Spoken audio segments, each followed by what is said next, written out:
Welcome, everybody, to another edition of How to Be Happier for Entrepreneurs.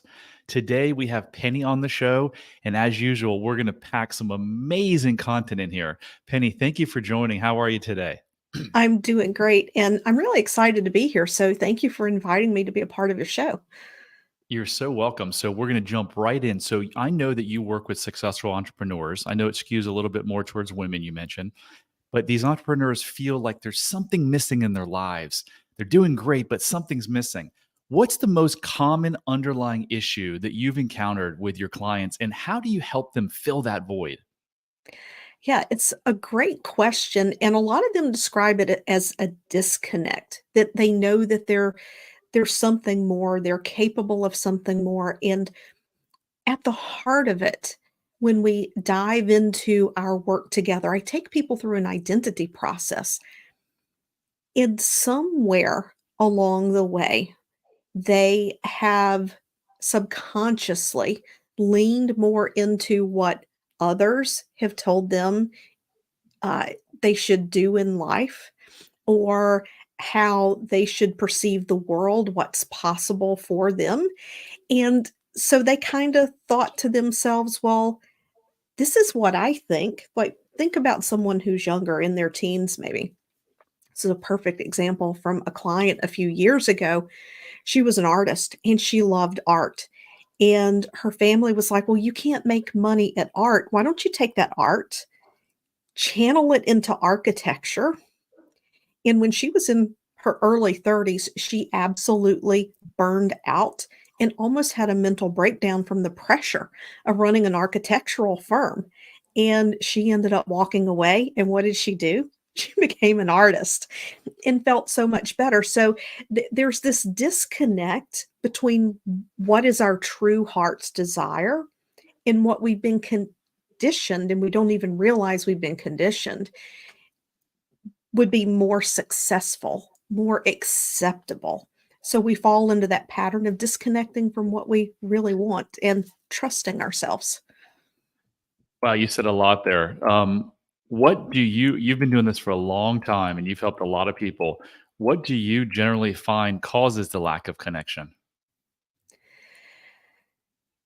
They really just need to lean in and listen to their inner voice. They've disconnected from their intuition and their sense of who they are so that they can achieve. And it can look like a lot of different things. I mean, we could go down a bunch of bunny holes here in response to this, but it's really not leaning into that intuition. It's not following that inner voice, or when they are aware of it, they discount it because they have beliefs that are otherwise that have been given to them.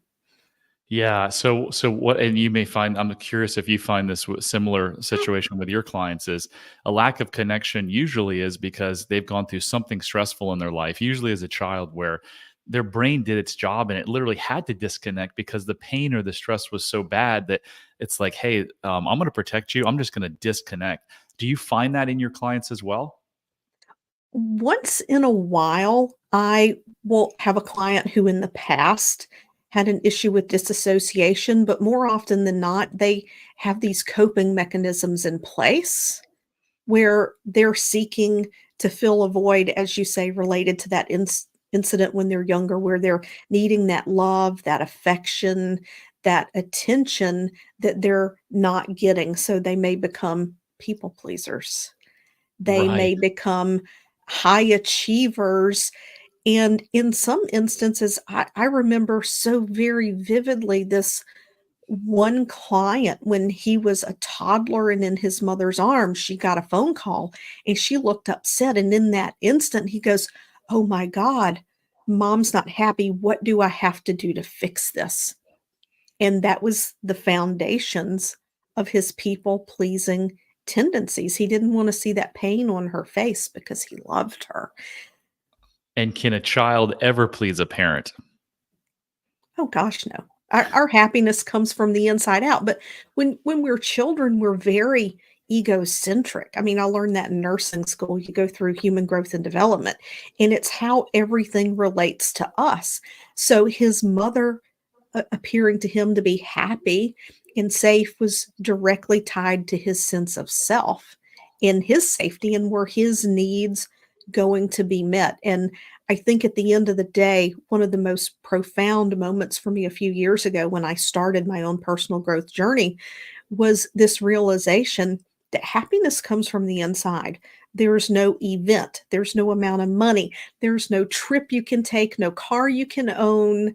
There's nothing that anyone can do to create happiness inside of you. Now, can we have joyful moments as a result of these things? Yes, but it all comes back to our baseline state inside. So So if I could drop my mic, I would have dropped my mic, but I can't because it's on a stand. But that was worth its weight in gold, what you just said, Penny. And if you're listening to this and you're struggling in any form, any area of your life, whether you're dealing with weight issues, whether you're in a terrible relationship, whether your health is bad, I mean, we could go on and on and on and on. What Penny just said is the answer to everything. For 47 years, Penny, I chased everything outside of myself. Let's make millions. Let's buy a big boat. Let's have 80 houses. That'll make me happy. Let's get this certain woman. And over the last 2 years, just like you have figured out, there's nothing outside of yourself. Like everything you ever need to be happy is right here, right now. So if you're searching for happiness somewhere outside of yourself, I'm sorry to say that you're going to be looking forever. You're never going to find it. Exactly. Never going to find it. So, in response to my first question, you also said that people often do what others want them to do and not what they don't do what they want to do. And that comes into the people pleasing that you were talking about, right? Can you talk a little bit to that? The doing what others want to do or the people pleasing aspect, because Well, to some sorry. level, yeah, to some level, it can be so subconscious. We don't even realize that we're doing it, especially when we grow up in an environment. Let's take, for instance, I grew up down south and in a rural area. And it was kind of pretty much expected that when you grow up, you're going to either go to college and get a job or you're going to get a local job. You live close to family, you don't go away. And when I went to nursing school and I moved 35 miles away once I graduated nursing school, it was like the earth shook. But so many people I know, this is their reality. And I still know people I went to high school with that this is the way life is supposed to be, and they've never imagined anything else. And it's what our parents and our community taught us. So that's one level of following through on things and really not leaning into what we want to do. It's like, oh, well, this is the way life is. This is what I'm supposed to do. And then there's the people pleasing, where we have something happen and we realize that, you know what, when I get A's, mom's happy. When I'm playing sports, dad shows up. And I know I'm being a little stereotypical in the sexes there, and I don't really mean to, but that's just the logical way that it plays out as I say it.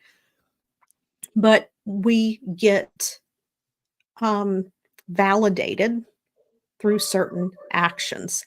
And for a lot of people, they may hear things like, oh, you got a 98 on a test. Why didn't you get the 100? So then we just strive even more to get that approval or to release the pressure is another aspect of it.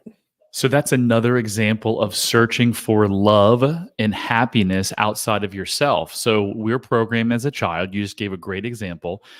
And now some people spend the rest of their lives trying to people please. I'm going to put my well conditioning and my health in the background because I got to take care of everyone else.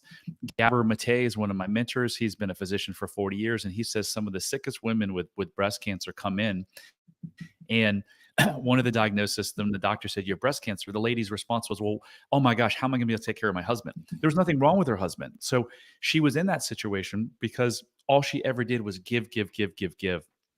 Again, looking for love because something happened to her in her childhood where, like you said, she didn't feel loved. Her parents didn't show up to something. And this was her Yeah. way of trying to fix it. I was in Yeah. healthcare for 25 years, critical care, and then anesthesia for 15. And when we would have patients who did experience cancer and aggressive cancers, the common theme I would hear from the surgeons is, "I don't understand why this patient, they are the salt of the earth and they do everything for everybody." And they just said really why. The reason is they had that Yeah, right. Yeah, that's what I heard too. The nicest people in the world. Why is this happening to the nicest people? Because those nice people aren't necessarily nice to themselves. They right. put everyone else's needs ahead. So if you're listening to this and this is you, the best way that you can take care of other people and be the best mother, sister, whatever, friend, is to take care of yourself. Love yourself Yes. first. Put your mask on first. That's why the airlines tell you that. Amazing stuff. I love it. I love it. So you're obviously an advocate to listening to one's inner voice and becoming one's own authority, like reconnecting, as you mentioned. Can you share like a specific exercise or techniques that our listeners can immediately implement to start kind of tuning into that inner voice more effectively and getting reconnected? Yes, to tune in, we have to stop the chatter. We have to stop the mind chatter that happens, and I challenge my clients and the people who join my Facebook group, take 15 minutes. Start with 15 minutes. It's better if you do longer because then you really see what's going on. But take 15 minutes, no phone, no pen, no paper, no conversation, no pet to pet, no music to listen to, no TV. Just absolutely sit in silence and notice what happens in your mind. Are you having thoughts of, this is ridiculous? I need to get up. I need to go be doing this. Or why are you doing this? This is a ridiculous idea. We get to see what's going on underneath the surface. And once we become of what's aware, once we become aware of what's going on underneath the surface, then we can choose to stop those thoughts. And as we slow those thoughts and as we quieten those thoughts down, we become aware of that intuition or that knowing, because the key thing to the knowing is it has no emotion. It's just a fact. It's a thought or perception that pops in with no fear, no excitement, none of that attached to it. So that can be really hard for someone who has a racing mind. If you're a people pleaser, you're likely spending a lot of your life in the fight or flight state, right? So if someone hears that, they're like, "Oh my gosh, I can't sit still." Well, the first time you rode a bike, it wasn't easy, right? What in life that's really good isn't worth putting in some effort? So, Penny, I love it. I mean, you can sit still, you can call it meditation, whatever you want to call it, right? But it's getting quiet and turning down this. There's something in your brain called the default mode network, and it's turned up really high with people who have anxiety and depression. And when they look at monks and shamans who have spent thousands and thousands of hours meditating, their default mode network is turned really, really down. So like you said, put the phone away, go get out in nature and just reconnect with yourself. And it will get easier as these thoughts come. Don't beat yourself up. Just let them go. Let them come like a river, a leaf floating down the river. Just comes and it goes. Don't try to stop the leaf. Don't try to stop the river. Just let it come. And each time that you do that, it's going to get a little easier, right? Absolutely. And it's just that awareness and just to, like you say, just to observe. Don't beat yourself up over it because every so often I get a high achieving client and they want to shut down every thought. And they're like, oh my God, it's exhausting. I'm like, no, no, just observe and let it go and say, okay, I'm going to bring myself back to the present moment and go back to the present moment. And I love what you say about getting outside. I think we had talked about that before when we connected. I love to go outside when there's too much going on here in the office. I will just shut everything down and go walk barefoot in the grass And outside. walking barefoot in the grass they have literally have scientific studies that show that connecting to the magnetism of the earth or just being grounded to the earth reduces inflammation. And inflammation is a Yes. cause of, I think, like 76% of all diseases. So we saw it spike in this isn't my original thought. I read this recently. When rubber soled shoes were introduced to us in the last 100 years, we saw illnesses start to spike. And maybe it Yeah. is because we weren't connected. So you said something at the first that I thought about and then I forgot. I want to come back to on my first question. and that is life's purpose. You have a lot of people who are like making a lot of money, and maybe they're healthy, maybe they're not, but there's something missing, and I'm guessing often it's that life's purpose. Do you find that after, because I have found that once people do the work and they quiet that crazy mind and the proverbial lion that's chasing them, they often are like, oh my gosh, whatever it is, this is what I'm meant to do. Most of the clients that I work with at this point, they've already discovered their dharma, is what I call it. They're already on that path. But when I first started this journey of working with people in this personal growth path and aspiring entrepreneurs, it was a common question. And they're like, what am I supposed to do? I want hypnosis. I want to know what my purpose is. And I'm like, the way you find your purpose is you get curious. Start to play again. See what feels good and follow the breadcrumbs, because I did a lot of things before I became a hypnotist. And when I became a hypnotist, I did a lot of things before I found this specific path that I know is my work. Yeah, I love it. I did too. When I went through my transformation, within weeks, maybe months, probably within weeks, I knew that this was my purpose. So if you're listening to this and you're struggling with, oh my gosh, I'm 30, I'm 40, I'm 60, I'm 80, I don't know what I'm supposed to do, there's a really good chance that you have some of these childhood programming that's keeping you in a fight or flight, that's keeping you from finding it. And as soon as you kill that proverbial lion by starting to do the work that Penny and I are talking about, your purpose might come. So you mentioned hypnosis, and I know in the last session you talked about there was a couple hypnosis sessions that you went through personally as a client that really were turning points in your life. So can you walk us through what those experiences were like and how it led you to lasting change, and how can someone decide if hypnosis is a good fit for them? Yeah, so that's a really great question. It's a deep question. Um, when I first became aware of hypnosis, it was when I was doing some research for a project I was working on in anesthesia, and I came across the body of evidence for hypnosis in the treatment of acute pain. And so it just kind of stuck in the back of my mind. And after a few years, I came across a hypnotist who was also a nurse anesthetist, and I took the training. And I think I had shared with you, I took it for the credits, but in the class, he had called me up as the volunteer on the day he was demonstrating glove analgesia. And if you don't know what that is, that's where through the power of suggestion you can numb a body part. And he numbed the back of my hand while I was in hypnosis with his words, no local anesthetic, and he clamped a surgical clamp shut on the back of my hand. I heard it. I knew what he was doing. I could tell he was touching me, but it did not hurt. But he had clamped it so tightly it left the mark on the back of my hand for 2.5 hours. It was in that moment when I knew I had to let people know how powerful the mind was. Now, during that time, there were some things going on in my personal life. My stepmom was ill. My dad had Alzheimer's. I was the one managing their care from 1,300 miles away. There were a lot of things going on.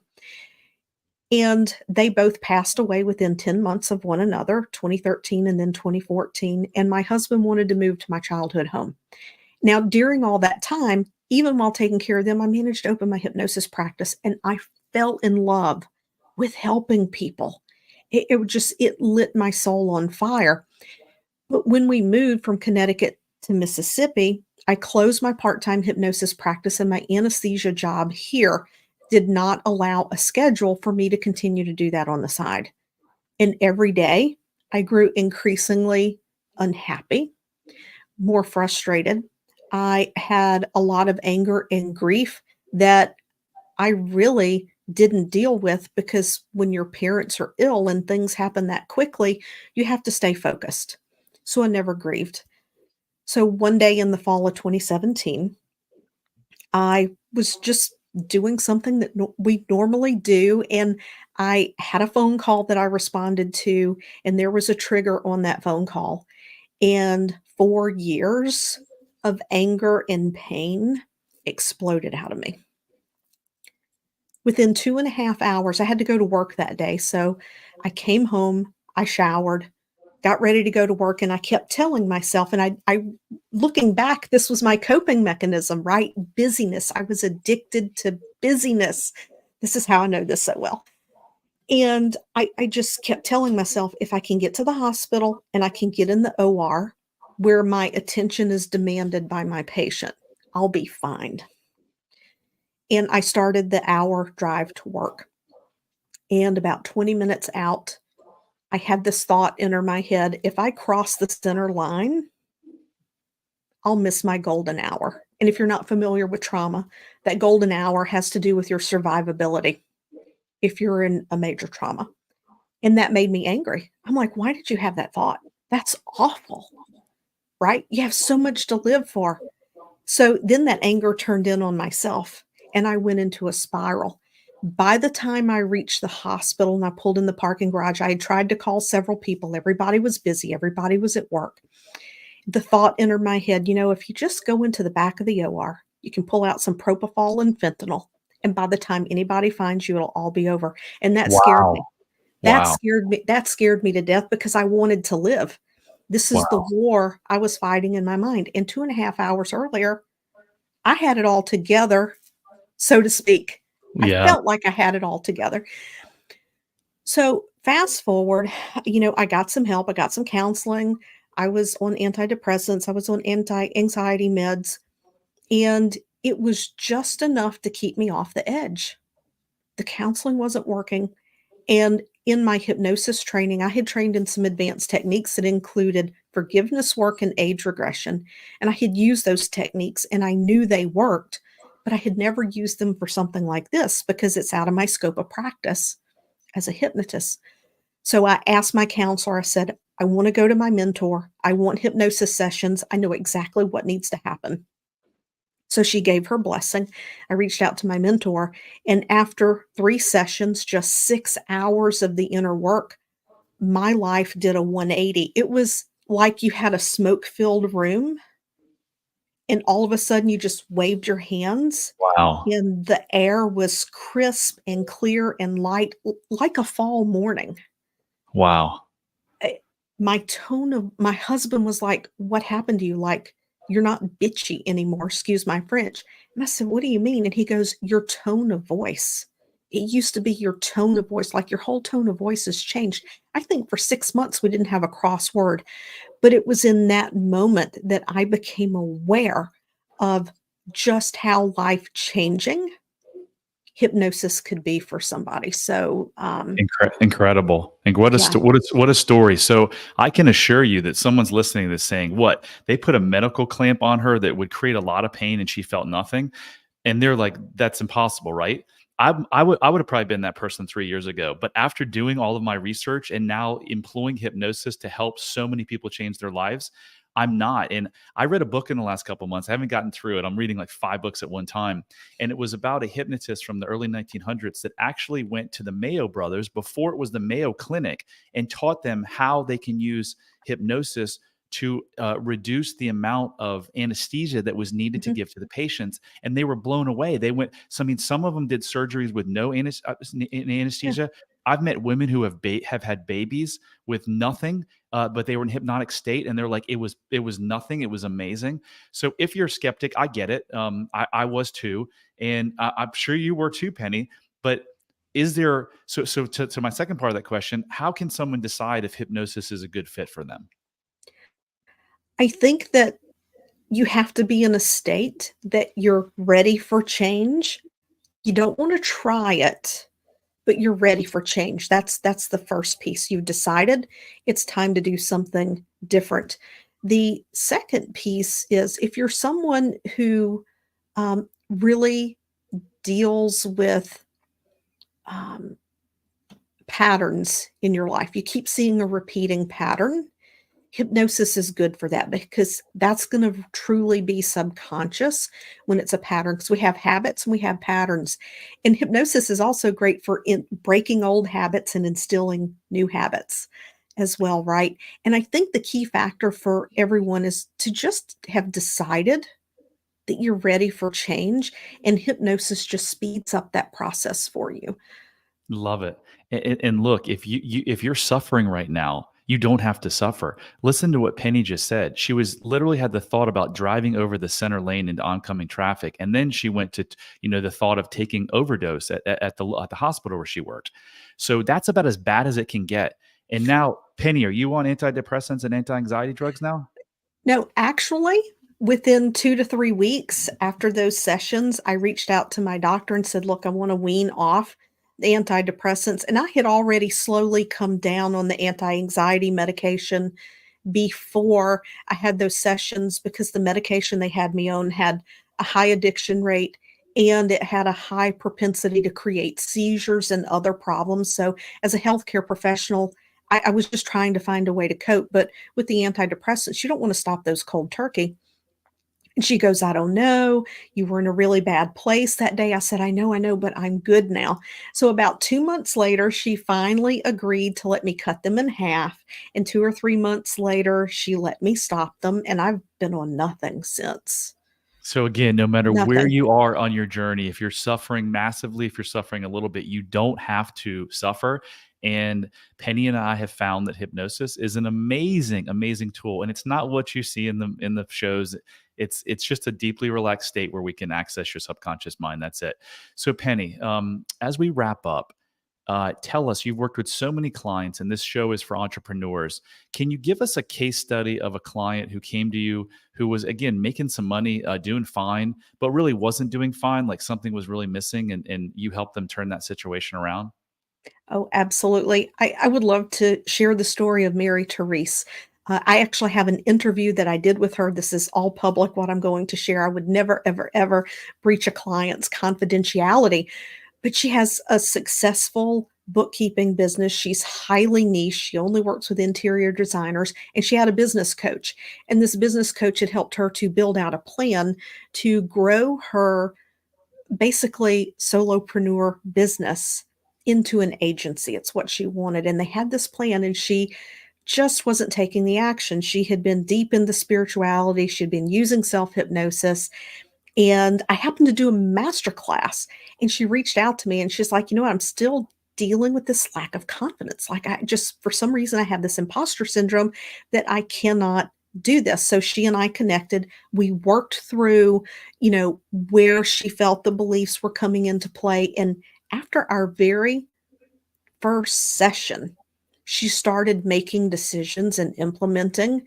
That was in mid December. In January, she had her largest month ever. By the time we wrapped our work in February, she and I chatted. We got together for the interview in early March. She was on track to triple her revenue year over year. She had hired a couple of employees. And at this point, I believe she has 6 employees working for her now. She's looking to hire a couple of more because she has a wait list of clients, and she has brought on her dream clients. And Wow. so she and I still stay connected because you can imagine on Entrepreneur Journey, we hear that story like new level, new devil, right? So she and I chat occasionally just to kind of keep tabs on how she is adjusting with this. I mean, it's been massive, massive growth over the last 8 months in her business. And it was confidence and imposter syndrome. And what we did was we just went in and took care of her need to fix other people and just loving and trusting herself to do what she actually wanted to do in life. That is an amazing story. And if you're in that similar situation, if you're ready for change, we can help you. So, what with her did were there other areas of her life that changed and got better after she went through and did this work with you? There are. I mean, she noticed some shifts in her relationship with her husband, and I think the biggest thing, and this is gonna be a stretch for people who haven't done spiritual type work, and when I say spiritual, I mean inner work, it's not a religion or a process. To move into state of being at peace, allowing people around her to have their own journey, and not being of the mindset that if this person in my life does this, then I can be happy. Because if they don't do this, it's going to affect my future. So I can't be happy. So becoming aware of attachment to expectations and moving into a state of acceptance. And that state of acceptance doesn't mean let people walk all over me. It also means knowing what you're available for and having healthy boundaries and being able to communicate that in a loving and compassionate way. Amazing, Penny. Literally, I could speak to you till midnight tonight. This stuff just fascinates me, and that's why I know it's my purpose. Yeah. Penny, how do people get in touch with you if they want to work with you or just inquire? Yeah, if you wanna just connect with me and chat to see if you're ready for hypnosis or if we might even be a fit, because I think energy is so important, you can message me on Facebook or Instagram. On Instagram, it's at penny.chason, or you can search the Inner Voice Authority and I will come up. Over on Facebook, it's my personal profile, penny.chason.7. How did they come Can up you with that? spell that for us for the listeners? Yes, last name is Chiason. Amazing. Well, I thought that was another amazing show. Penny, thank you so much I for am being a guest. Thank you for having me because like you, I could talk about this stuff till midnight. And this is super important information that other entrepreneurs would love to hear. So if you like the show, please go ahead and share it, rate it, review it, anything you can do to spread this word. Our goal is just to make this world a happier place. So thanks again. And that concludes another episode of How to Be Happier for Entrepreneurs. Thanks, Brad.